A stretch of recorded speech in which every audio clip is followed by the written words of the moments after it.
Buon pomeriggio da parte di Franco Segreto, Teleuropa Network con replay, datato 16 novembre 2020. Non si è giocato ieri in Serie B per lo stop della nazionale e si è giocato invece in Serie C. Ha pareggiato il Catanzaro contro la Virtus Francavilla in trasferta per 1-1, ha vinto invece la Vibonese per 1-0 contro il Potenza, che ha cambiato allenatore. C'era Mario Somma, è stato esonerato, è arrivato Ciolino Capuano, insomma di tutto e di più. Parleremo di tante cose, faremo un bilancio di queste prime 7 giornate di campionato in Serie B, segnatamente al Cosenza e alla Reggina. Lo faremo anche col direttore sportivo del Cosenza, via telefono tra qualche minuto con Stefano Trinchera, poi avremo il collega Antonio Lopez da Rai Sport, anche con lui parleremo di Cosenza, Reggina e di Crotone, e poi nell'ultima parte parleremo anche del Crotone e di quello che sta succedendo, appunto di quello che succede, dell'ultimo risultato conquistato dalla formazione di Giovannino Stroppa a Torino con quel pareggio, con Antonio Lopez. E io vado a salutare subito Stella Battaglia.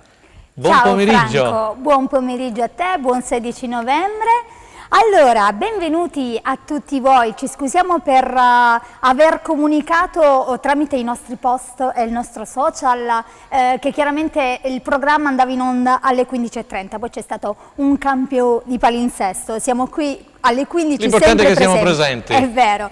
Allora, vi ringraziamo perché siete sempre numerosi e soddisfatti della nostra trasmissione, vi ringraziamo soprattutto per i messaggi e le mail di stima che inviate giornalmente in redazione. Io e Franco siamo orgogliosi di regalarvi ogni lunedì delle emozioni calcistiche.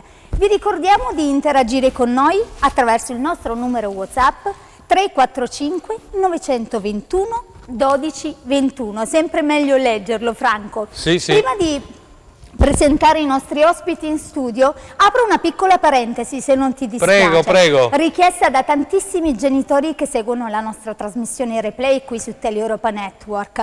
Allora, oggi 16 novembre, in diretta, voglio fare un augurio particolare a tutti i bimbi, calabresi soprattutto, che iniziano la DAD, quindi la didattica a distanza. Allora bimbi, dovete essere forti e pensare con un po' di fantasia che siete magari presenti in un programma televisivo, solo che dall'altra parte avete chiaramente i vostri insegnanti che vi insegnano la cultura. Questo periodo passerà e resterà solo un bruttissimo ricordo, va bene? Allora, io presento subito vai i nostri subito, ospiti Stella, in fammi studio. salutare anche tutti questi ragazzi che ci seguono da casa, che sono impegnati ultimamente con la famosa DAD, no? Sì, la didattica a distanza. Va. Presenta subito gli ospiti. Presentiamo subito i nostri ospiti in studio. Alessandro Russo, giornalista, benvenuto. Grazie. Gazzetta dello Sport. Gazzetta dello Sport, grazie per aver accettato il nostro invito. E poi abbiamo il nostro Pier Giorgio Giorno di Cosenza Post. Grazie. Grazie a te e grazie a te. Grazie per Giorgio. Allora io direi subito di partire con Alessandro, facciamo un primo giro prima di metterci in contatto con il direttore sportivo del Cosenza Stefano Trinchera.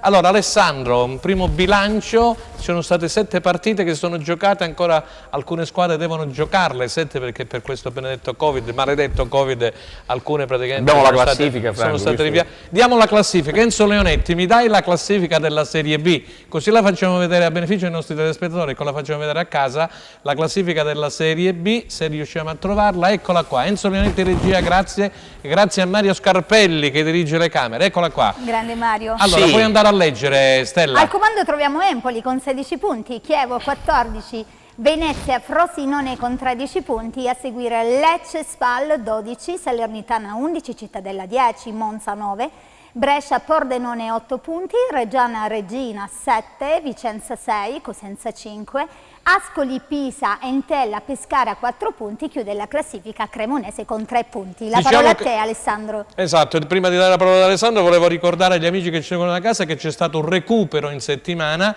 esattamente a Chiavari tra la Virtus Entella e il Venezia, e Venezia ha vinto per 2-0 in trasferta, gol di Forte, un attaccante che a me piace tantissimo, penso anche agli ospiti che abbiamo in studio, e poi c'è stato sempre su calcio d'angolo il raddoppio di Ceccaroni. Alessandro, possiamo andare, hai visto la classifica generale?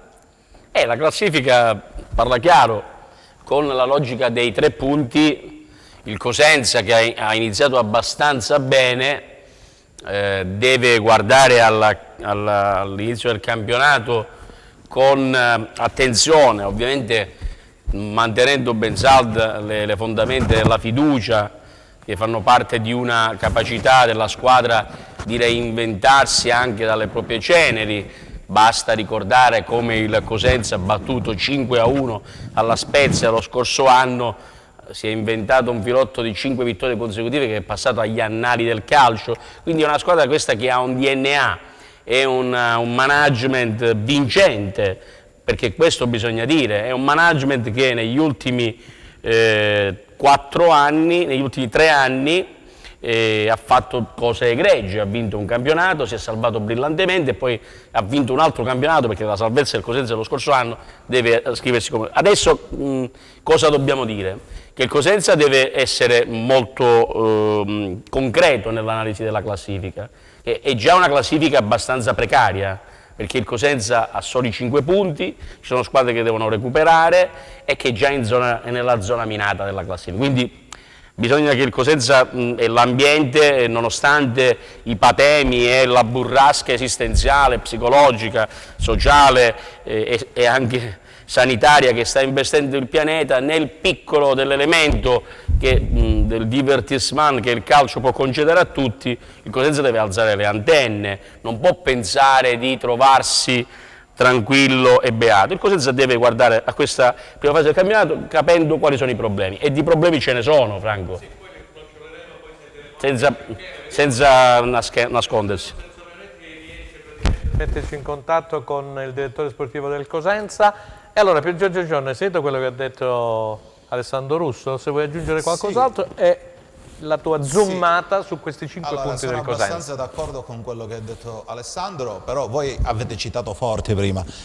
Signori miei, Forte, il Venezia l'ha pagato 1 milione di euro dalla Juve Stabia. Io ho detto che a me piace, nel senso, come attaccante. Forte è uno dei nostri obiettivi. Sì, Forte era anche Alessandro un obiettivo... è stato a Milano fino all'altro giorno nonostante il Covid. Quindi... Forte piaceva molto anche al direttore sportivo, glielo possiamo anche chiedere dopo. Però quando poi la Juve Stabia ti chiede 1 milione di euro, o glieli dai oppure Forte... Il Venezia glieli ha dati. Sì, e quindi andrà a fare le fortune. Ognuno fa il passo per come la gamba. C'è da dire che, Franco, il Cosenza è partito più o meno sulla falsariga degli scorsi anni, cioè il campionato del Cosenza si sa qual è un campionato di sofferenza, bisogna raggiungere nel più breve tempo possibile la salvezza. Se non erro abbiamo un punto in più rispetto alla passata stagione, e se devo essere sincero, mentre l'anno scorso intravedevo un Cosenza che era in difficoltà, quando andava sotto non reagiva, quest'anno invece anche nelle sconfitte ho visto un Cosenza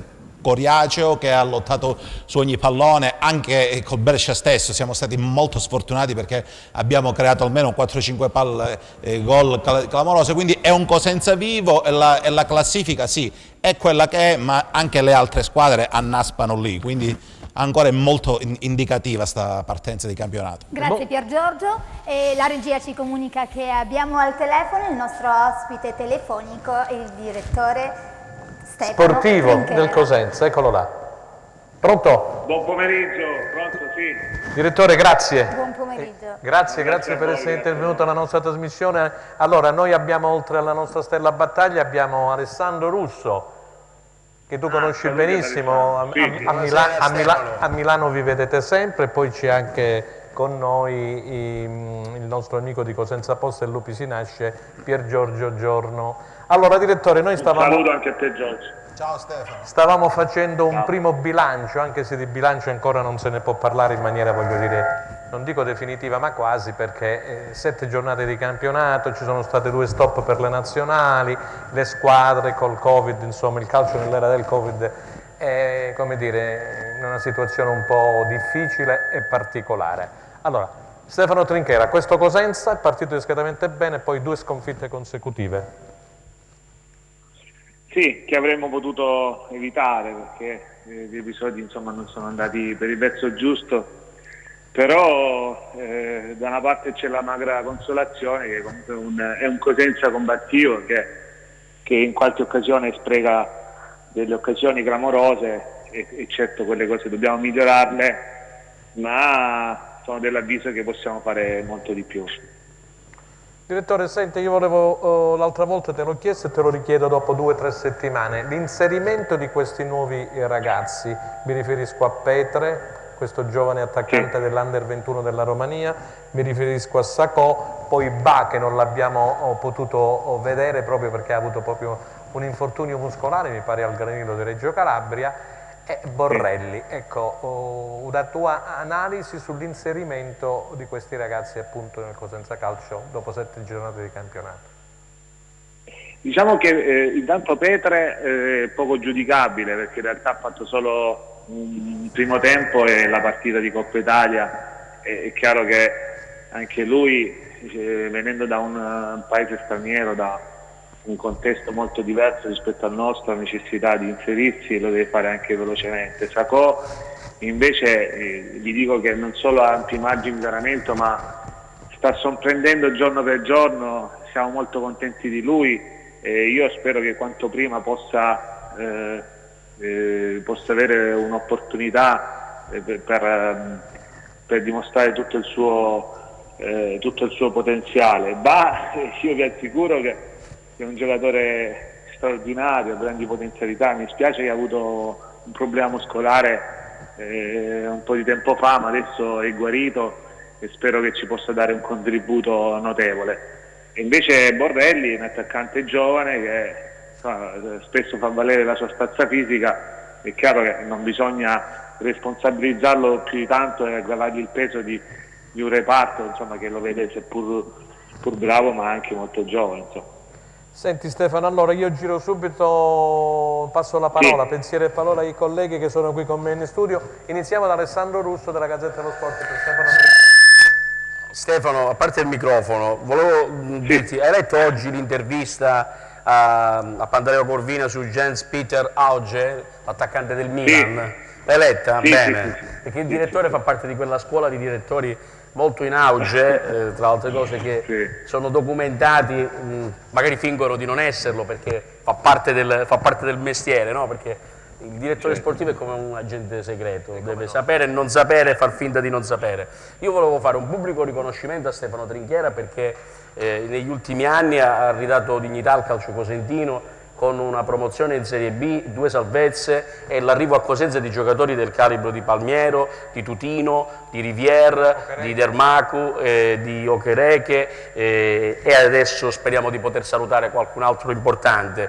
È un direttore sportivo molto serio che io vedo lavorare dal vivo a Milano, molto aziendalista, molto spartano anche nei costumi, che bada al millesimo ed è una cosa importante, sia dal punto di vista etico sia dal punto di vista tecnico. Poi non mi fare troppi complimenti Alessandro. No, io lo penso, lo dico e lo sottoscrivo e anche lo firmo quando è possibile. Vabbè, ma questo è un pensiero di Alessandro. È un pensiero mio. Io potrei essere anche con un pensiero diverso. Perfetto, no? Perfetto. Come ci sono stati grandi direttori, Stefano Trinchera merita nella storia del Cosenza un posto di rilievo e sono contento che la piazza finalmente sta apprezzando il suo lavoro. Stefano, dopo le cose dorate volevo sottolineare, io non mi nascondo, un po' di te l'ho detto anche pubblicamente, io sono un po' preoccupato dalla classifica del Cosenza perché non siamo partiti con una vittoria ancora in 7 partite ed è un problema serio per una squadra che deve salvarsi. Sì, la squadra è in rodaggio, però dimostra secondo me anche delle difficoltà per quanto mi riguarda dal punto di vista difensivo, nonostante non sia quello, ma anche e soprattutto in attesa di vedere i migliori attaccanti dal punto di vista degli ultimi 16 metri, cioè del gol. Cosa ne pensi e cosa puoi dire ai tifosi del Cosenza al riguardo? Intanto la tua preoccupazione Alessandro porta bene perché lo sei ogni anno preoccupato, poi alla fine le nostre telefonate sono prova di una preoccupazione, va bene. Riusciamo sempre a avere, la meglio.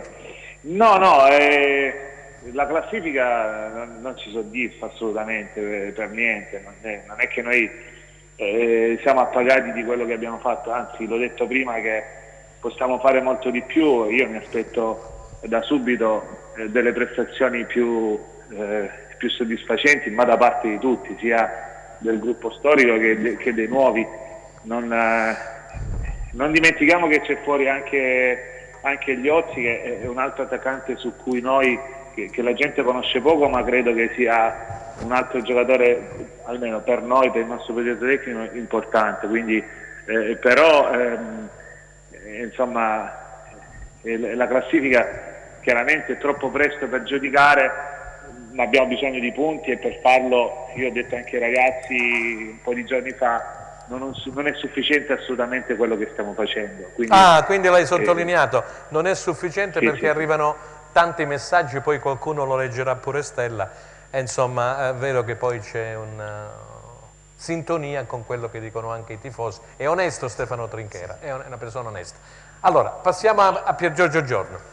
E poi Stella con i messaggi. Sì, allora, innanzitutto mi accodo alle parole di Alessandro Russo. Penso anch'io che Stefano Trinchera, ma l'ha dimostrato in questi anni, parlano i numeri per lui, sia un grandissimo direttore sportivo. Proprio perché c'è questa stima immensa nei riguardi di Stefano, io una domanda un po' scomoda gliela devo fare, perché, sì, perché da addetto ai lavori stride un po' guardare quello che è stato fatto nella società, cioè il presidente Guarascio ha rinnovato con triennali la fiducia a tutto lo staff tecnico, mentre ha lasciato nel limbo il direttore sportivo, che il suo contratto scade tra 6 mesi, mentre a mio avviso il direttore sportivo dovrebbe essere colui che coordina il tutto. Cioè, sembra un po' strano dall'esterno, anche perché Stefano ha dimostrato sul campo di valere la riconferma, basta vedere quello che dicono di lui a livello nazionale. Quindi io vorrei chiedere a Stefano se questo limbo a che punto è col presidente Guarascio, e soprattutto se ci sono i presupposti per un rinnovo immediato del contratto. Sentiamo Trinchera, ma anche se l'altra volta con Anna Franchini è stata una bellissima, ricordo, intervista col presidente via Skype, ha parlato molto bene di Trinchera, per cui non ha lasciato, diciamo, per me le cose dovrebbero restare come sono. Questo ho capito io. Sentiamo Stefano Trinchera.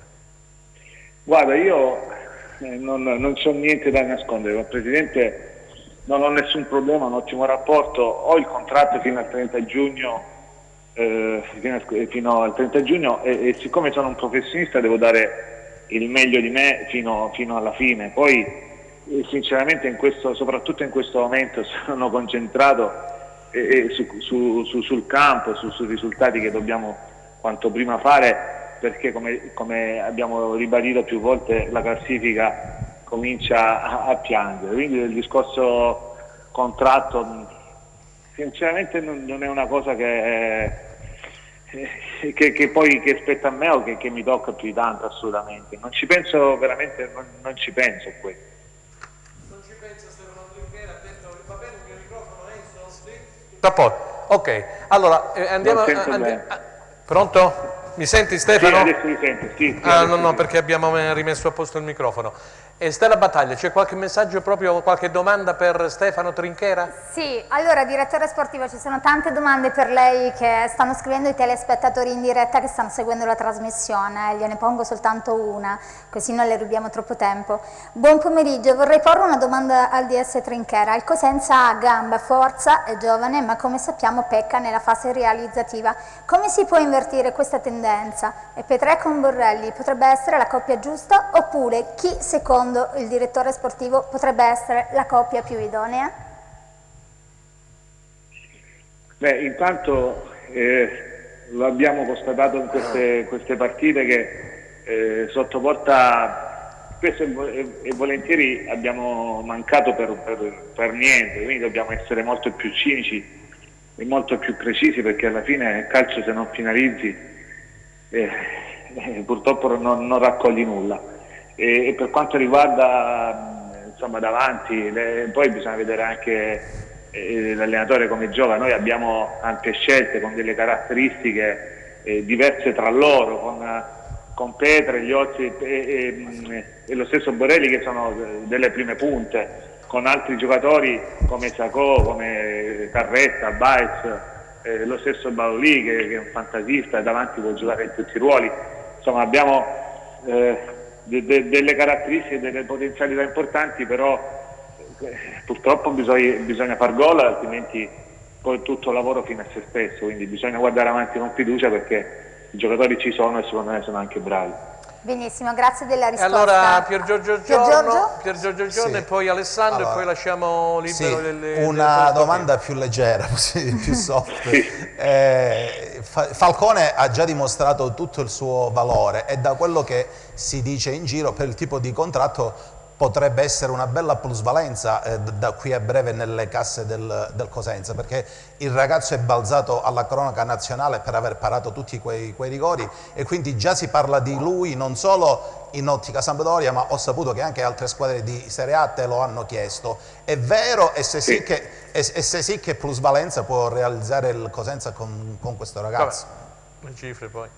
Allora, intanto è vero che questo ragazzo ha fatto talmente bene che adesso è attenzionato pure da altri club. Io proprio qualche giorno fa ho parlato col direttore sportivo della Sampdoria, ho ricevuto una telefonata per il lavoro che sta facendo il ragazzo, sono contentissimi sia su Balolì che con Falcone, abbiamo creato, diciamo, una corsia preferenziale, una collaborazione che ci sta dando dei frutti. Non mi ha nascosto anche la possibilità eventualmente al di là del riscatto e controriscatto, che sono operazioni che si faranno nel chiuso nella stanza dei bottoni, sicuramente non verrò a dirle pubblicamente. È giusto che però sia così. non mi ha nascosto nemmeno la possibilità, e questa è una buona notizia, Cioè? qualora si dovesse esercitare il riscatto e controriscatto, eventualmente di lasciarlo un altro anno a Cosenza, ma questi sono tutti discorsi molto prematuri farlo, insomma. Quindi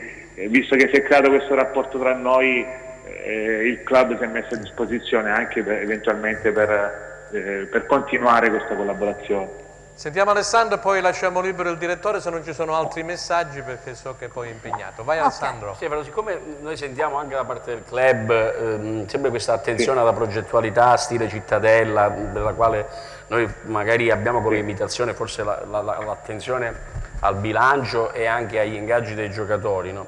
Qual è il motivo? Il pubblico di Cosenza è pronto a detonare il suo entusiasmo, ma qual è il motivo per il quale bisogna ogni anno arrivare a gennaio? Non mi dire che lo fanno tutti, perché questo è un'ovvietà, Stefano.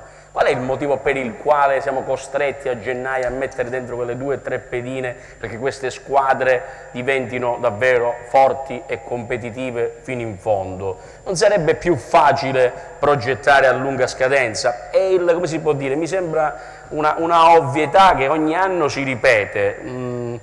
Il motivo di che natura è? Il budget, la volontà? Perché detto proprio chiaramente, tu simpaticamente dicevi: se tu sei preoccupato sicuramente andrà bene. Mi sta anche bene questo. Lo scorso anno abbiamo compiuto un miracolo, però io dalla parte dell'analisi della squadra così fredda e spietata devo dire che bisogna stare attenti, perché ogni campionato è diverso e quest'anno a mio avviso il campionato è nettamente più difficile di quello dello scorso anno. Allora scusatemi, siccome ci fanno segno alla regia che dobbiamo andare in pubblicità, preghiamo il direttore. Direttore, puoi restare con noi 5 minuti? Il tempo, un minutino e mezzo di pubblicità, poi c'è la risposta per Alessandro Russo e poi anche qualche altra domanda tipo quella di Zio Elio Principato, che salutiamo, perché dice Trinchera porta sempre tanti prestiti, te lo anticipo, a Cosenza, e le condizioni del centrocampista Petrucci. Puoi pensare alla risposta, ce la darai dopo la pubblicità. Grazie.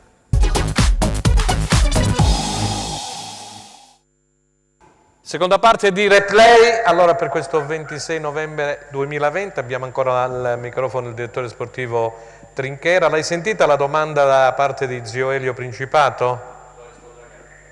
Va bene, rispondiamo prima giusto ad Alessandro Russo e poi ad Elio Principato e a molti tifosi che fanno la stessa domanda. Grazie.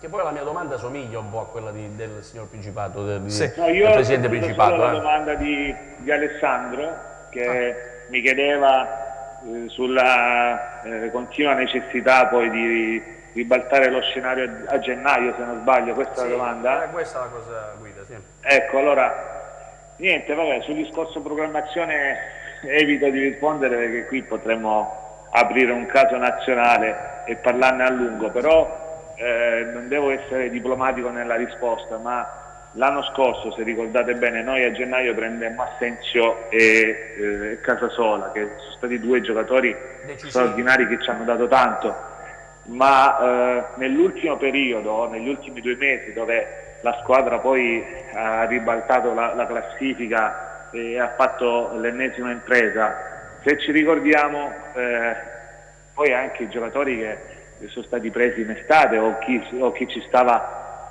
da tempo, lo stesso Riviera, io potrei citarli tutti, da Sciodona a Bruccini, a Baez, Carretta, insomma giocatori che poi negli ultimi 2 mesi hanno tirato fuori la rabbia, tutto il potenziale.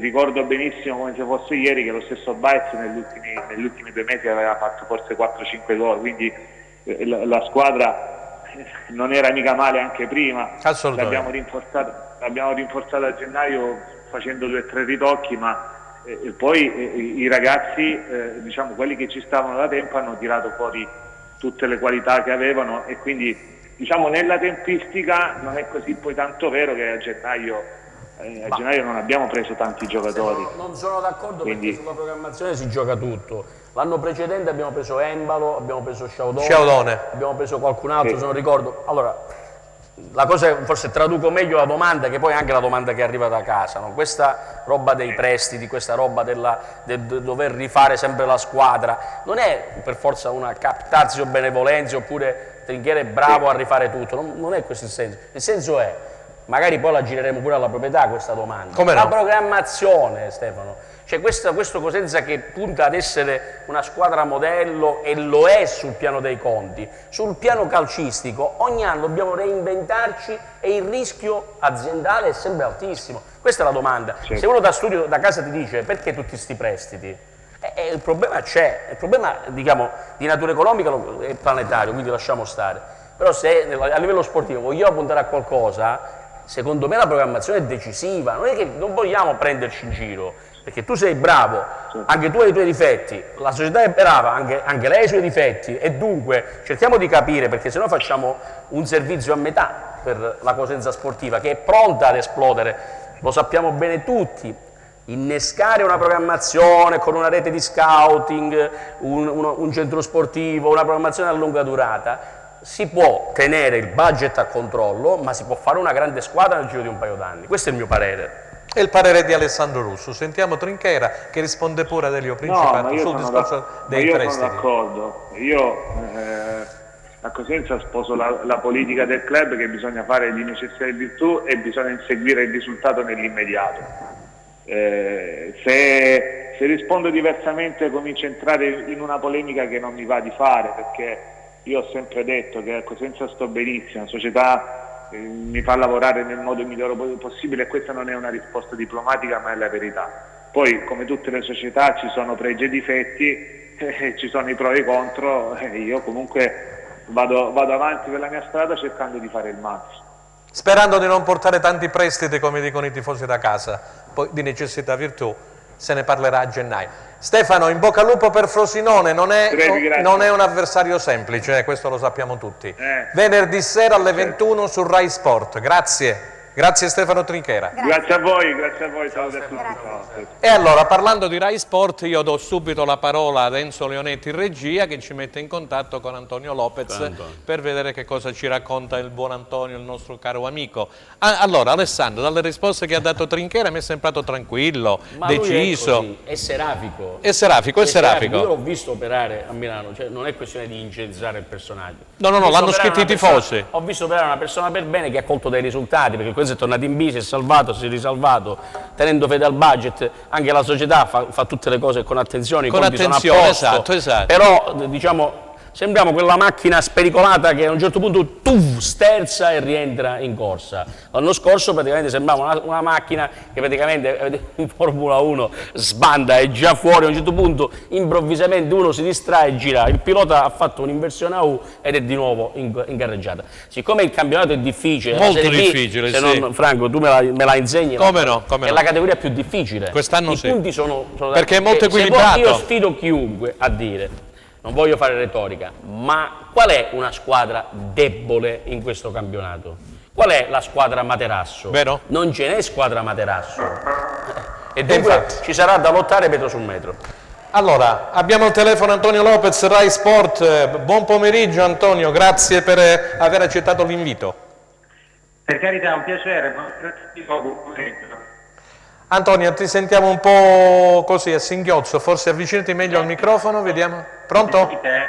Sì, adesso meglio. Non so se hai sentito poc'anzi il direttore sportivo Trinchera. Sì, dicevo, buonasera a tutti, buon pomeriggio, è un piacere dare un contributo a Allora Antonio, hai sentito Trinchera poco fa?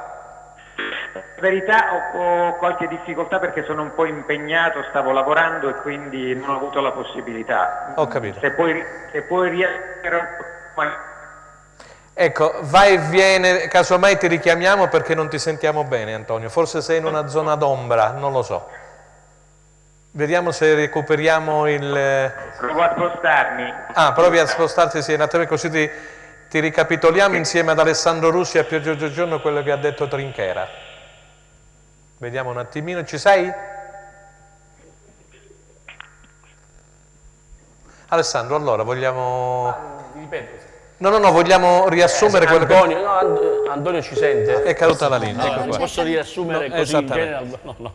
Allora, forse c'era Pier Giorgio Giorno nel frattempo che voleva aggiungere qualcosa. Io ho capito benissimo le parole di Alessandro Russo dove voleva andare a parare, cioè ti può andare bene 1 anno, 2 anni, 3 anni, ma signori miei, se ogni anno smantelliamo completamente la squadra, sì che dobbiamo fare i complimenti a Trinchera, perché ogni anno, facciamo i complimenti a tutti, sì, ogni anno non hai comunque una base solida dalla quale puoi ripartire. Quindi... Però quest'anno il Cosenza è ripartito da uno zoccolo duro, no? Sì, è uno zoccolo... Tranne Casasola, Sensi, dice vabbè, Casasola, Sensi e Riviere, diciamo che è uno rimasto. zoccolo duro, ma la parte che ti ha trainato verso la salvezza, ahimè, purtroppo non era tua e se n'è andata. Io ho sentito Chiuzzi anche nell'intervista di Anna Franchino ad Anteprima Sport venerdì scorso, in cui ha detto che questa campagna acquisti è stata fatta praticamente d'accordo con Trinchera e appunto con lo stesso allenatore. Antonio Ecco, Lopez abbiamo recuperato Antonio Lopez. Pronto Antonio?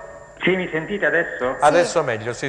Ti stavamo parlando di Trinchera perché si è intrattenuto qui con noi. Alessandro Russo, vuoi fare... Ciao Antonio, buonasera. Buonasera Ciao Antonio. Alessandro, Mi viene dato l'incarico di riassumere la Sì, perché io nel frattempo cerco di rispondere a tanti messaggi. A un brillante collega che ci ha insegnato tante cose. Allora Antonio, il direttore Trinchera, ad una mia preoccupazione dei colleghi qua in studio e anche a delle lodi per il suo lavoro straordinario, ha portato tanti bravi giocatori, abbiamo detto che il Cosenza, la classifica comincia un po' a preoccupare perché non si è vinta neanche una partita e quindi la preoccupazione è legittima. Poi si è parlato della progettualità, del fatto che Trinchera non ha il contratto rinnovato, che è l'unico del management che a giugno scade, e si è parlato anche della programmazione, cioè perché arrivano tutti questi prestiti e perché non si programma come si fa, per esempio a quella meta che tutti vediamo come ambizione, diciamo come metafora, il Cittadella, no? Questa squadra che spende poco ed è sempre in alto alla classifica. Noi abbiamo obiettato che il Cosenza smantella ogni anno la squadra e poi deve ricostruirla. Vediamo il parere di Antonio Lopez. Lui si è difeso dicendo che ha difeso bene il lavoro del club, perché della società, poi Trinchera infatti, è una persona molto per bene ed è molto, ha detto mi trovo benissimo, il presidente è bravo, è una società con i conti a posto, poi dovremmo aprire un universo di discorso che non riesce. Sentiamo Antonio Lopez. Trinchera non poteva che rispondere così, d'altra parte è un dipendente del Cosenza, quindi un collaboratore di Guarascio, è ovvio che difenda le posizioni della società, le strategie della società. Non mi meraviglia questo tipo di atteggiamento. Certo è che il Cosenza anche quest'anno, come negli anni passati, ha adottato, chiamiamolo così, un programma che ricalca le vecchie linee con l'attenzione al bilancio, spese limitate, soprattutto in considerazione del fatto che stiamo vivendo un periodo particolarmente difficile.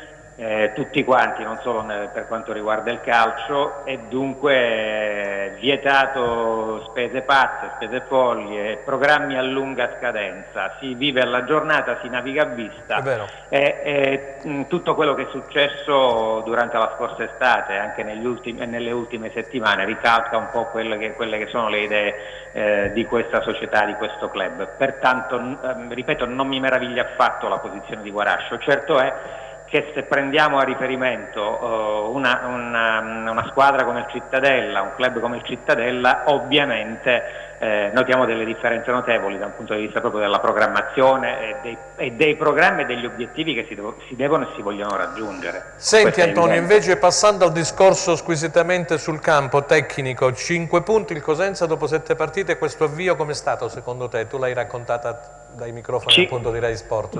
Sì, 5 punti ricalcano quelle che sono state le prestazioni sul campo, una squadra che viene allenata bene da Roberto Chiuzzi, non ho dubbi su di lui, ma che deve ancora fare un po' di esperienza, naturalmente sarà il tempo questo a doverlo dire. Sulla falsariga della chiusura della scorsa stagione il Cosenza ha cominciato bene, manca la vittoria, 5 pareggi nelle prime 5 partite ci possono stare, anche perché il Cosenza ha dimostrato di avere dei limiti davanti. Dietro Benino a centrocampo, ma davanti si sente l'assenza di un giocatore o di 2 giocatori come potevano essere, come sono Rivière ed Asensio. Manca anche una spinta sulla fascia destra, e questa la garantiva Casasola, e dunque 2 lacune che non sono state colmate dalla campagna acquisti estiva. E perciò non mi anche questo è un fatto che sta nell'ordine delle cose per quello che è stato ed è il progetto che viene portato avanti. Antonio, prima di dare la parola ai colleghi in studio, mi dici qualcosina sulla Regina, perché ho letto un'intervista questa mattina di Taib che dice noi dovremmo arrivare nei primi 10, parlavano anche di un giocatore ex Paris Saint-Germain, però ha smentito questo Caballé, mi pare, no? La Regina è reduce da 3 sconfitte consecutive, una in Coppa Italia a Bologna e le altre 2 in campionato, in casa con la SPAL e ad Empoli, dove ha subito nettamente. La Regina dipende molto dagli umori di un giocatore come Jeremy Menez, il quale è arrivato a 33 anni dopo aver avuto una buona carriera, avrebbe potuto giocare a livelli ancora più alti se avesse avuto un carattere più semplice, più tranquillo, più lineare. Invece paga lo scotto di un carattere particolare, per esempio l'espulsione nella partita interna con la SPAL è frutto anche di alcune sue intemperanze, e la Regina ha pagato sul campo con una sconfitta. È ben messa in campo da Mimmo Toscano, c'ha un organico più che buono, ma è molto legata agli umori di questo giocatore, quindi se Menez è in giornata allora la Regina è capace di battere chiunque, se Menez non è in giornata la Regina può essere battuta da chiunque. Senti Antonio, ti giro un messaggio di un caro amico che si chiama Mariano. Buon pomeriggio, un saluto agli ospiti di Replay, so che è seguitissima, complimenti, saluta Stella e Pier Giorgio ed Alessandro Russo. Credo che fino al mercato di riparazione ogni partita per il Cosenza sarà praticamente un'agonia o quasi, perché lì davanti non siamo granché. Sì, che davanti non siamo granché è sotto gli occhi di tutti, un'agonia forse è un po' troppo. È un po' troppo, pure io. Mi sembra un po' esagerato. Esagerato pure per me. Saluta Mariano, ma questa volta ha esagerato un po' con l'agonia. Io spero che il Cosenza riesca a trovare in Petre o in Borrelli o nello stesso Sacco l'uomo che in qualche modo possa finalizzare il gioco. È vero, perché il Cosenza squadra. poi gioca bene, il Cosenza crea tanto, manca il discorso di finalizzare. Questo lo vedremo nelle prossime partite, molto dipenderà dallo stato di forma della squadra, se crescerà, come spero possa crescere, dalla condizione dei singoli e poi del collettivo più in generale, molto dipenderà anche da cosa accadrà per quanto riguarda, purtroppo va sottolineato, la pandemia, perché abbiamo sempre è vero. Concordo su quello che hai detto sia per quanto riguarda le spese delle società causa Covid eccetera. sono sulla tua stessa, diciamo, idea, sono della tua stessa idea. Allora, partiamo subito con una domanda per Antonio da parte di Alessandro Russo. Vai Alessandro. Allora, Antonio, mi inserisco in questa cosa, pensavo a Trinchera a proposito della situazione dei numeri del Cosenza. Tu hai detto una cosa su Occhiuzzi, dicendo dell'esperienza, hai lasciato intendere una cosa. Allora, secondo me, non so se condividi, l'occasione persa in questo avvio di campionato del Cosenza è proprio la partita col Brescia, una partita che si è persa ma paradossalmente si poteva vincere, secondo me, con grande facilità, perché il Brescia è arrivato malconcio ed era una squadra molto incerta. E poi la cosa importante, il Cosenza in questo momento ha una stella che è Baez.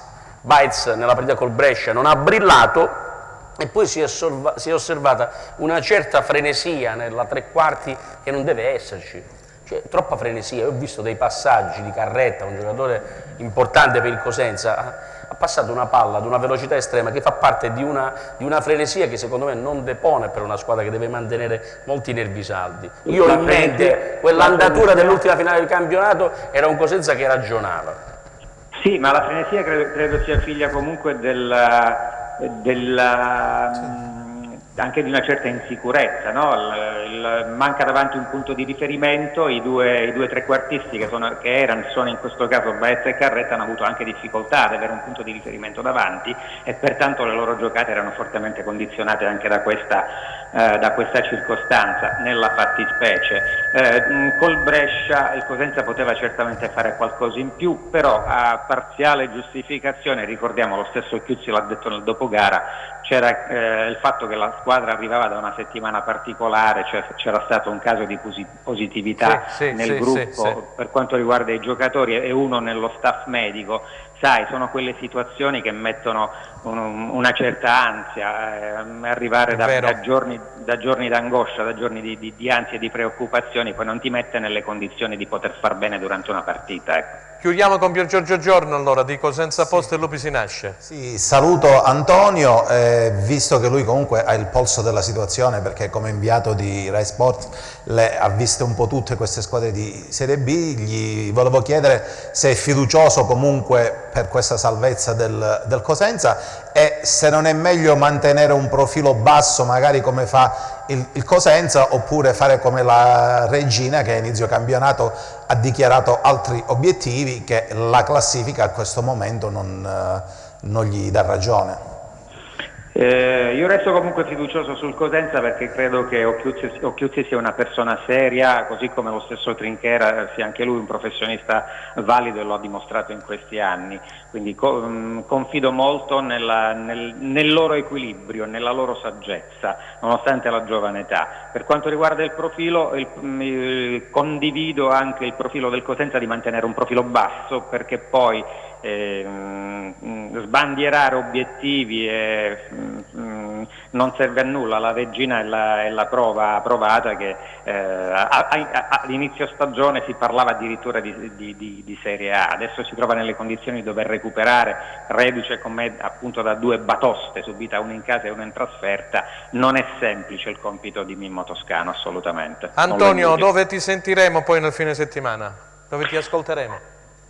Venerdì sera Frosinone Cosenza, sabato pomeriggio Crotone Lazio e domenica sera Regina Pisa. Alle ore 21. Buon lavoro, perché è un fine settimana ricco di impegni per te. Grazie per aver partecipato. Allora, grazie a voi, buon lavoro. Ciao. Allora, Stella. Sì, allora Franco, io devo fare una domanda a Pier Giorgio Giorno da un nostro telespettatore con il quale mi scuso perché sempre scrive i messaggi in diretta e non riusciamo mai a leggerli perché veramente sono tantissimi. Però l'altro giorno mi ha scritto su Facebook e mi ha fatto notare non hai mai letto i miei messaggi. Perdonaci Marco.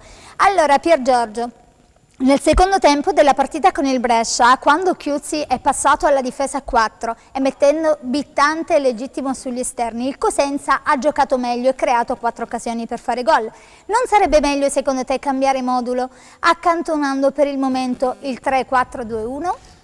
Questa è una domanda molto intelligente del telespettatore, perché il Cosenza non solo è passato con una difesa a 4, ma ha messo un Balulì e uno Sciaudone in più, perché con Sciaudone abbiamo dato più equilibrio al centrocampo e con Balulì abbiamo sparigliato un po' le carte, perché come Occhiuzzi studia gli avversari, anche il Cosenza viene studiato, quindi magari puntare solo su Baez e Carretta, a volte gli avversari poi ti studiano, bloccati Baez e Carretta e si blocca il Cosenza. Invece quando è entrato Balulì si è visto che il giocatore aveva voglia di mettersi in mostra, è cambiata la squadra e il Cosenza ha creato almeno 4 palle gol, quindi come diceva lo stesso Alessandro Russo, se il Cosenza avesse pareggiato con il Brescia o addirittura vinto, sicuramente non avrebbe rubato nulla, perché ha avuto tantissime occasioni, ma le palle gol devi metterle dentro dopo, cioè non basta giocare bene, ma poi... Però sicuramente Occhiuzzi, che è un tecnico molto preparato e intelligente, troverà il modo di inserire in squadra Balulì, perché si è visto che Balulì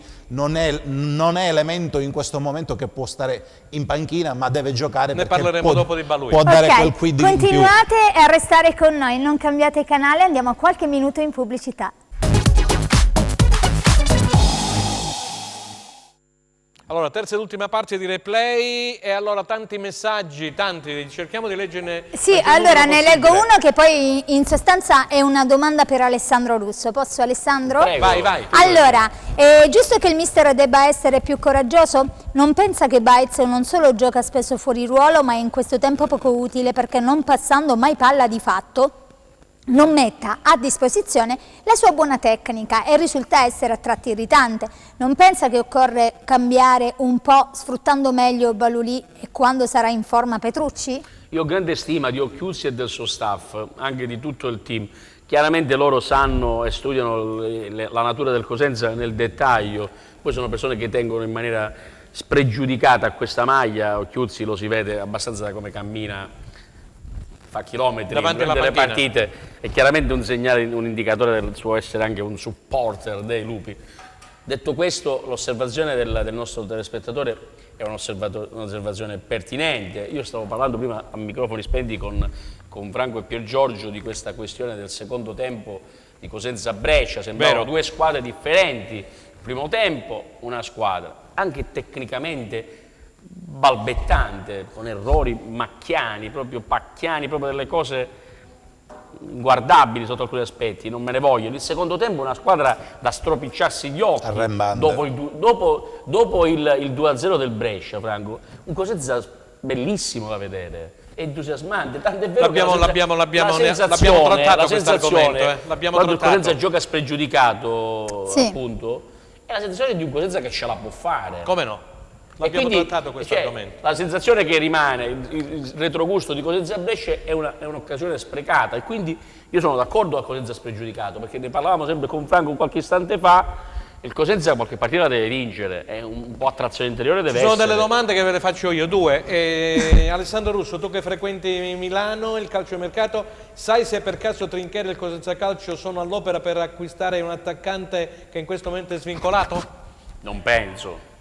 Non penso, a meno che non arrivano delle occasioni, perché poi il Cosenza ha una rete di rapporti, e la direzione del Cosenza ha una rete di rapporti che è sempre vigile sulle offerte, ma in questo momento il Cosenza c'ha Petre, Gliozzi, Sacco, Borrelli, Baez, Carretta, tutti attaccanti, tutta una serie di attaccanti. Sperando che inizino a segnare. Magari. 4 gol all'attivo e 7 al passivo, quelli dell'anno scorso pochi. dell'Era Braglia, pochi. Buon pomeriggio da Crotone, Claudia Berlingeri. Buon pomeriggio, Claudia. Buonasera Franco, buonasera a tutti. E allora, Antonio Lopez ci parlava di questo Crotone-Lazio, sabato alle 15? Sì, esattamente, si ritorna a giocare. Il Crotone è atteso da un mese davvero impegnativo, perché poi insomma fino alla sosta natalizia si giocherà, ci saranno anche 2 turni infrasettimanali, però insomma ecco, sabato arriva la Lazio, una Lazio che insomma è a metà classifica con 11 punti, frutto di 11 gol fatti, 13 subiti, quindi diciamo che un po' pochino per quello che si aspetta Inzaghi dalla sua squadra, però non dimentichiamo che arriva una grande squadra, il Crotone è in difficoltà perché Franco oggi riprende la preparazione, però bisogna vedere la condizione di Penali, di Rivière, di Molina che era risultato positivo al Covid, bisognerà vedere il tampone come è andato, ma comunque sicuramente non ce la farà per la Lazio, perché poi è chiaro che stando fermo dovrà riprendere pian piano la condizione con la squadra. Mancherà per squalifica Luperto, quindi al suo posto immagino ci sarà Golemic, visto che Cuomo è con la nazionale, con l'Under 21, per cui arriverà solamente a metà settimana, quindi ci saranno anche insomma... Campionato strano, la classifica la sta facendo il Covid purtroppo. Sì. Assolutamente sì, diciamo che per certi versi secondo me è anche falsato, visto che insomma quello che succede è un po' a tutte le squadre, poi prima o poi il virus prenderà chi più chi meno, però insomma sicuramente le squadre non sono mai al 100%. Senti Claudia, qui ci sono i due colleghi che vorrebbero porti delle domande. Partiamo subito da Alessandro Russo, il nostro specialista in calciomercato della Gazzetta dello Sport. Vai. Allora, devo dire, io ho visto la partita Torino-Crotone, ho visto un Crotone in grande spolvero nei primi 20 minuti, che non riesce a far gol, però ho notato una cosa che fa parte proprio della caratteristica del club Crotone. Ho notato un atteggiamento molto battagliero di una squadra che non si arrenderà mai, cosa che è propria sia della proprietà sia del direttore Ursino, ed è un segnale secondo me in grande controtendenza. È vero che anche stavolta non ci sarà mai una partita facile e, come hai detto bene tu, Crotone-Lazio è una partita molto ostica. Assolutamente sì, però non dimentichiamo che questa squadra ha pareggiato con la Juventus, per cui sì, mancava Cristiano Ronaldo, ma c'erano tanti altri campioni nella Juve, quindi è chiaro che magari con queste squadre che sono top club ti esalti pure a giocare. Il Crotone fino ad ora le prestazioni le ha sempre messe in campo, però come dicevi bene tu manca la finalizzazione, manca proprio l'ultimo passaggio, ecco, la scelta nell'ultimo passaggio, e lì si sente tanto la mancanza di Rivière e magari anche la sua, perché Simi e Mestiaz sta facendo molto bene, però è chiaro che è il primo anno di Serie A, quindi da lui non si può pretendere chissà Dici cosa. Bene Claudia, Rivière è abituato alla Serie A anche a livelli competitivi, ha un tocco importante e dà il piede freddo, è uno che davanti alla porta non si emoziona per niente, forse questo serve. Assolutamente, l'abbiamo visto purtroppo solamente la prima gara col Genoa, è vero. È fortunato e non l'abbiamo più rivisto in Sentiamo campo, Pier Giorgio purtroppo. Giorno per la nostra Claudia. Volevo fare la domanda a Claudia sia su Rivière, perché a che punto è il rientro, perché ormai manca da più di un mese. E secondo me il Crotone bene o male ha il problema che è il Cosenza, deve trovare questa benedetta prima vittoria, perché io ho seguito il Crotone sia contro il Torino sia contro la Juventus, non è una squadra che gioca male, però purtroppo se non arrivano i 3 punti anche i calciatori da un punto di vista psicologico poi rimangono bloccati, quindi sarebbe fondamentale anche giocare male contro la Lazio, però raccogliere i primi 3 punti. E poi volevo sapere se Rivière appunto è prossimo al rientro. Allora, Rivière la scorsa settimana si è allenato a parte, quindi immagino che se tutto sarà andato bene oggi dovrebbe essere in gruppo, quindi lo speriamo vivamente noi che questa settimana riesca a fare tutta la preparazione per la gara, per poi averlo con la Lazio. Concordo perfettamente con quello che dicevate, che Rivière si vede che insomma è uno che sotto la porta riesce a buttarla dentro e la mancanza si sta sentendo. Per quel che riguarda, sì, c'è proprio una similitudine con il Cosenza, perché li stavo seguendo anche prima, è proprio quello che mancano i 3 punti che potrebbero dare una grande autostima a questi ragazzi che comunque danno battaglia e sicuramente la daranno fino alla fine, perché una salvezza per entrambe le squadre sarebbe come la vittoria di uno scudetto. Io sono sicura che insomma la squadra andrà sempre più a crescere, perché per quel che riguarda il Crotone c'è stato un rallentamento, visto che all'inizio non era fatta tutta la squadra, quindi attesa per i giocatori che dovevano arrivare, sono mancate le amichevoli nel precampionato, poi è stata un'annata proprio particolare per tutti, per cui insomma diciamo queste prime gare di campionato stanno facendo da rodaggio per la squadra di Strofa, però insomma sono convinta che con un risultato positivo sicuramente la fiducia andrà ad aumentare, anche la consapevolezza nella propria forza. Grazie Claudia, allora ricordiamo a tutti gli amici che ci seguono dalla Calabria e dalla Sicilia, Crotone Lazio sabato pomeriggio alle ore 15. Alessio Scida.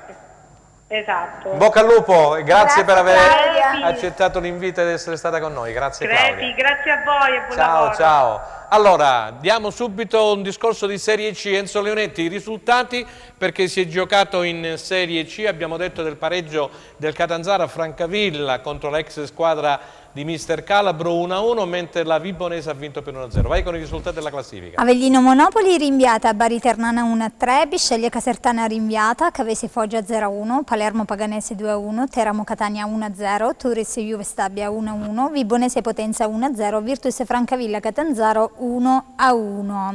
Ha riposato la Viterbese. La classifica invece della Serie C la richiediamo alla regia. E di qui vorrei poi porre una domanda ad Alessandro. Questa classifica ha tanti punti di vantaggio della Ternana sul Bari. Ieri ha vinto 3-1 con una doppietta, niente poco di meno che di Partipilo. Allora, nel girone C dell'11ª giornata, Sì.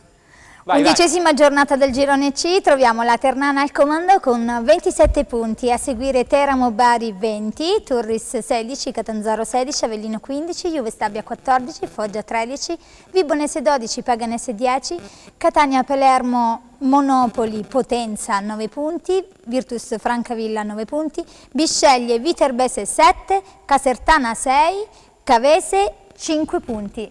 Alessandro, allora giusto due battute a te, a Pier Giorgio su questa Ternana fortissima, la formazione di Lucarelli, 7 punti di vantaggio e ieri è andata a vincere per 3-1 a Bari. Sì, io ieri ero a casa, ho visto proprio la partita in diretta e devo dire che il risultato non fa una piega perché la Ternana mi è sembrata veramente una gran bella squadra, forte in ogni reparto, sia a centrocampo sia dietro. Ha vinto 3-1 ma poteva fare tantissimi gol. Ho seguito nel Bari c'era Dorazio che ha fatto l'assist, ha fatto un bell'assist per il gol di Ciofani, però devo dire che se la Ternana è quella che ho visto ieri, il Bari quest'anno, così come la passata stagione, sarà costretto... Catanzaro?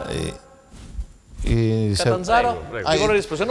Ieri il Catanzaro ha pareggiato 1-1 su un campo comunque ostico come quello della Virtus Francavilla, perché non è un botta e risposta in termini di 4 minuti. in 10 minuti, ma non è mai facile andare a giocare contro le squadre di Trocini, quindi è stata una bella partita e il Catanzaro è una di quelle squadre che era partita male, però nelle ultime partite sembra che sia sulla via del recupero. Mentre la Vibonese è riuscita a battere il Potenza con un gol di Ambro dopo tutti quei positivi.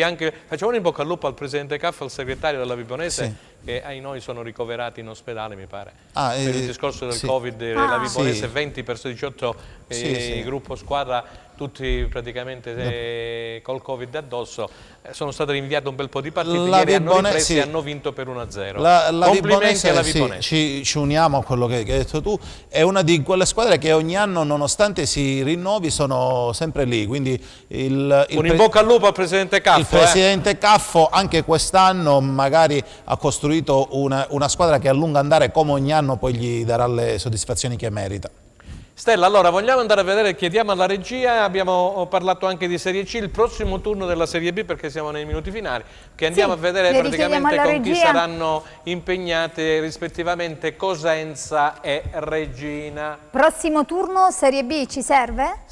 No, non è questa, questa è la Serie C. Questa è la Serie C e noi invece andiamo a parlare della Serie B, Enzo. Il prossimo turno, comunque lo anticipiamo noi, il Cosenza, come vi ho detto all'inizio trasmissione, giocherà nell'anticipo di venerdì sera su Rai Sport e DAZN pure alle ore 21 a Frosinone, quindi Frosinone-Cosenza è l'anticipo di venerdì sera. Lo stadio Benito Stirpe, se non erro. Esattamente, poi ci sarà invece la Regina che giocherà in posticipo domenica sera alle 21 contro il Pisa. Introduciamo allora Frosinone e Cosenza. Mi chiedono di Petrucci a proposito, Alessandro, mi chiedono di Petrucci fuori col Chievo. Ci sono anche altre domande per loro. Sì, sì, e allora Petrucci ha avuto un problema da quello che so io all'anca, ha avuto un problema all'anca. Noi auspichiamo che giochi perché è il giocatore più, non dico più forte, ma il giocatore sul quale Cosenza ha investito per il centrocampo. Come no?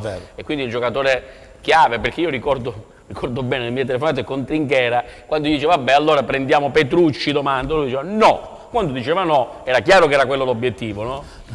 Poi c'è stato il problema dell'incentivo all'ESO, tutti i problemi nostri classici. Allora, prima di... Frosinone-Cosenza è una partita asperrima, difficile, cruenta, una delle migliori squadre del campionato, senza alcun dubbio. Il Cosenza non può fare sconti, però magari in queste partite il Cosenza si esalta, il Cosenza non ha nulla da perdere e deve puntare a vincerla questa partita. Certo non si può puntare a pareggiare, perché magari se esce il pareggio lo teniamo, lo impiocchettiamo e ci facciamo un regalo prenatalizio, però il Cosenza deve andare a Frosinone per cercare di vincere in qualche modo. Ci chiedono, Alessandro, come dicevo prima, se si può cambiare qualcosa, se Occhiuzzi potrebbe cambiare qualcosa per quanto riguarda la difesa, passare a 4 così come aveva detto. L'abbiamo già detto prima. Ma è chiaro che sì, è chiaro che qualcosa... continuano ad arrivare questi messaggi. Noi confidiamo nella capacità dello staff, di Occhiuzzi e del suo staff. Sicuramente so che anche al direttore sportivo plaude ad una rivisitazione di alcune cose. È chiaro che questa difesa a 4 nel secondo tempo ci ha fatto spellare le mani, il Cosenza ci ha fatto divertire Franco nel secondo tempo. Sì. Evidentemente qualcosa in più fanno. Poi ci sono fasi e fasi della partita. È vero. Quindi noi facciamo i giornalisti, Occhiuzzi fa l'allenatore, io ho grande rispetto per la diversità dei ruoli, non voglio fare il tuttologo e speriamo che Occhiuzzi sappia trovare la scelta. Sicuramente Occhiuzzi è bravo, saprà trovare la giusta quadra. Allora andiamo con i messaggi. Sì, allora, mi chiedono della nuova maglia, qualcuno di voi due sa qualcosa? Non sappiamo nulla, guarda. Nessuno sa nulla. Allora, invece, per quanto riguarda le domande, una domanda per Pier Giorgio. Come mai secondo te Occhiuzzi fa giocare Petré poco? Ce lo avevano presentato come il nuovo Riviera, ma fino ad ora si è visto veramente poco in campo. L'ha detto comunque Trinchera, no? Ha detto Trinchera. Però magari il telespettatore si è collegato adesso. Questo famoso progetto di crescita. Sì, io ho parlato anche sia con Occhiuzzi che con Trinchera di Petre.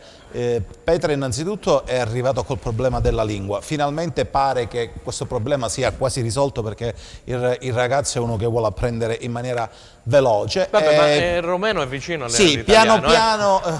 Non fatemi un assist, che il rumeno e l'italiano insomma sono, come dice Franco, molto vicini, quindi in qualche modo... Sì, è arrivato diciamo un po' timido, però... Ecco, un po' timido, ecco, questo è l'aggettivo, però negli ultimi allenamenti pare che il ragazzo abbia capito cosa voglia Occhiuzzi da lui, e credo che sicuramente il Cosenza avrà questo tour de force col Frosinone, poi la trasferta a Parma, quindi sicuramente ci sarà modo di farlo giocare. E ci scrivono pure 3 partite in 7 giorni, appunto, pure giocherà sicuramente. Il discorso di 3 partite in 7 giorni ne vengono di queste cose. Noi ci siamo riposati, magari il Cosenza riuscisse a superare il turno e poi giocare l'altro turno di Coppa Italia. Così si gioca un po' all'inglese, questa squadra ci deve far sognare. E Franco, se mi dai proprio 8 secondi per dire questo calcio in era Covid è una, come si può dire, una sensazione positiva, in tutto questo grigiore e questo bruttume che ci circonda. Finalmente il calcio riesce a tenere a recinto, grazie a questa bubbles, questa bolla che ci circondano le squadre, almeno passiamo delle ore tranquille, quindi che giochino ogni giorno. Con la mente un po' più libera, dice Alessandro. No, ci fanno divertire, fanno distrarre pure, perché i messaggi sono bombardamento di negatività. Ragazzi, sorridiamo, il calcio ci fa sorridere. E anche i tifosi. Poi è bello parlare del Cosenza, della Regina, del Crotone, delle scuole calabresi, della Vibonese, Catanzaro, insomma, dai. Tra altre cose, buone notizie per tutti. Oggi la Francia ha detto che il picco è stato raggiunto, la Francia quindi a cascata, speriamo anche noi, e di poter vedere più partite e più sorrisi. È vero. In questa certo, perché la situazione è drammatica, ma tanta gente comunque pesa molto sulle informazioni. Ragazzi, veramente passerà anche questo periodo. Per ricollegarmi a quello che ha detto Alessandro Russo, in Cina finalmente, dopo che sono stati 7 mesi chiusi, c'è stata la finale con, sì, hai visto, con erano spettatori. Tutti presenti e senza mascherina. Se l'hanno superato in Cina il problema, non vedo perché tra 2 o 3 mesi dobbiamo non lo possiamo superare anche noi. Chiudiamo parentesi, mi introduci per cortesia dopo Alessandro questo Frosinone, il Frosinone di Nesta. Nesta, di Alessandro Nesta contro il Cosenza, e poi parliamo anche di Regina Pisa. Chiaro. Sì, l'anno scorso è stato un buon punto del Cosenza a Frosinone. Gol di Carretta. Sì, c'è stato il gol di Carretta che ha replicato al rigore di Ciano, rigore un po' generoso, anche si continua a parlare di VAR, prima dicono che lo vogliono fare, poi magari... Si è messo di traverso il signor Nicchi. Ancora non si sa, annunciano più volte di voler introdurre il VAR dal girone di ritorno, però ancora non è certo, perché diciamo che il Cosenza ha subito 3 rigori nelle ultime 3 partite. Quindi... Ok, Alessandro, siamo in chiusura. La Regina Pisa. Toscano è l'arma in più della Regina, quindi è una squadra che ha un tecnico bello organizzato, che sa quello che fare, e tirerà fuori una grande prestazione con il Pisa, che è chiaramente una squadra strutturata ed è una squadra ostica, con un allenatore anche lui molto importante. E allora siamo giunti, ci fanno segno alla regia che dobbiamo chiudere. Dobbiamo chiudere anche oggi. Io vi ringrazio naturalmente, passo la parola per la chiusura alla nostra Stella Battaglia. Benissimo, noi vi ringraziamo per aver seguito la nostra trasmissione, ringraziamo il coordinatore della trasmissione, sempre con informazioni eccellenti, e ringraziamo i nostri ospiti in studio per aver accettato il nostro invito, quindi Pier Giorgio Giorno e Alessandro Russo, e con Replay ci ritroviamo lunedì 23 novembre, sempre qui, Teleuropa Network, canale 10 del Digitale Terrestre, ore 15 la nostra diretta. Grazie. Arrivederci.